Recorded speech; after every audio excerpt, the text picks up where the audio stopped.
Sri Ganesha Bhujangam. It is a beautiful verse describing Lord Ganesha. It is written by Sri Adishankaracharya.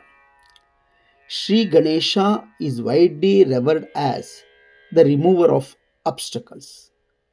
As the god of beginnings, he is honored at the start of rituals and ceremonies. By chanting Sri Ganesha Bhujangam, debts and poverty can be forever forbidden from one's life.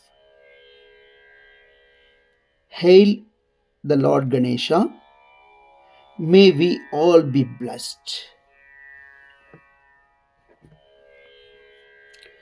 रणक्षुद्रघण्टानिनादाभिरामं चलत्ताण्डवोद्दण्डवत्पद्मतालम् लसत्तुन्दिलाङ्गोपरिव्यालहारं गणाधीशमीशानसूनुं तमीडे गणाधीशमीशानसूनुं तमीडे ध्वनिध्वंसवीणालयोलासि वक्त्रं स्फुरच्छुण्डदण्डोलसद्बीजपूरं गलद्दर्पसौगन्ध्यलोलालिमालं गणाधीशमीशानसूनुं तमीडे गणाधीशमीशानसूनुं तमीडे प्रकाशज्जपारक्तरत्नप्रसूनप्रवालप्रभातारुणज्योतिरेकम् प्रलम्बोदरं वक्रतुण्डैकदन्तं गणाधीशमीशानसूनुं तमीडे गणाधीशमीशानसूनुं तमीडे विचित्रस्फुरत्रत्नमाला किरीटं किरीटोल्लसच्चन्द्ररेखाविभूषम् विभूषैकभूषं भवध्वंसहेतुं गणाधीशमीशानसूनुं तमीडे गणाधीशमीशानसूनुं तमीडे उदञ्चद्भुजावल्लरीदृश्यमूलो छलद्भ्रूलता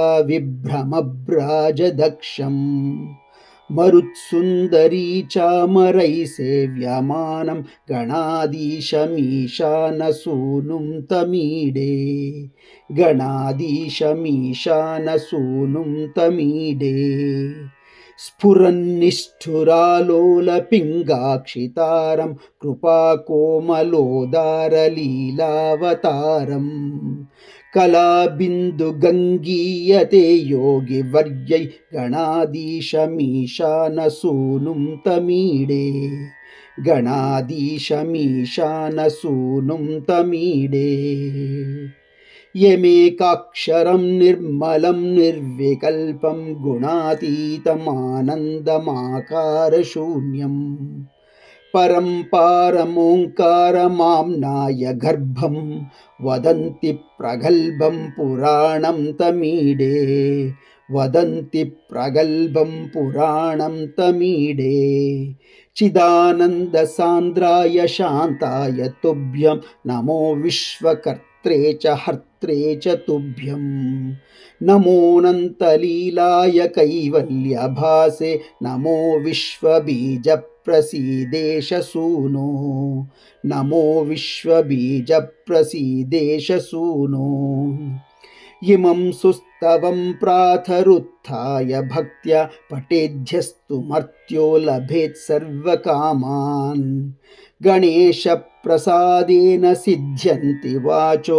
गणेशे विभौ दुर्लभं किं प्रसन्ने गणेशप्रसादेन सिद्ध्यन्ति वाचो गणेशे विभौ दुर्लभं किं प्रसन्ने गणेशप्रसादेन सिद्ध्यन्ति वाचो गणेशे विभौ दुर्लभं किं प्रसन्ने इति श्री गणेशभुजङ्गस्तोत्रं सम्पूर्णम्।